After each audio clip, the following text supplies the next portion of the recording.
Hey everyone, Peter Zion here, coming to you from Northern Iceland.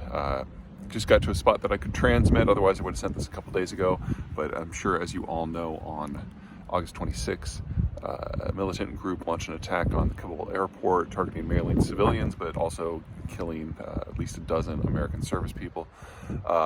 Horrific attack, and some people are saying that this is the sort of group that the United States should stay in Afghanistan to combat, and there's something to that.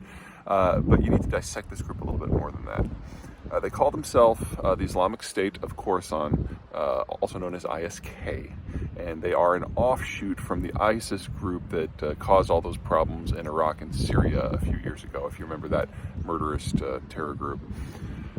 The difference between groups like ISK and groups like Al-Qaeda are that ISK really doesn't have a plan. So Al-Qaeda had this idea that if they could bait the United States to slam sideways into the Middle East, it would cause such an uproar among the populations that they would rise up and overthrow their secular governments and usher in a new Islamic golden age. Now, it may have been a stupid plan, it may have been completely unrealistic, but they had a big picture idea.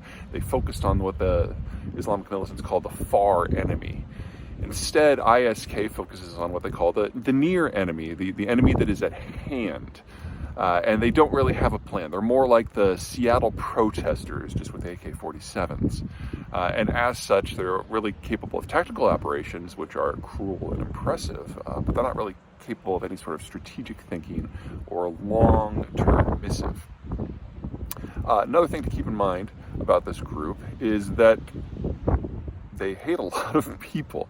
And yes, the United States is the target of the moment, but it is hardly the only target.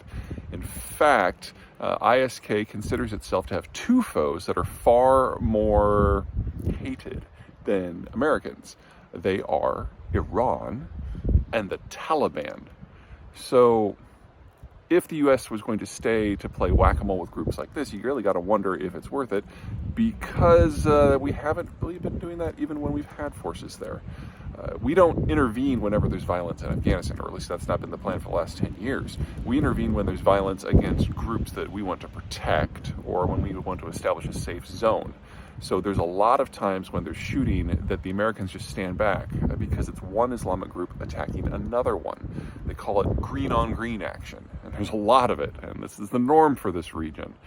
So if the United States pulls back and ISK is focused on the near enemy, and the near enemy is Iran and the Taliban, guess who they're going to be going after? All right, that's it from me. Until next time.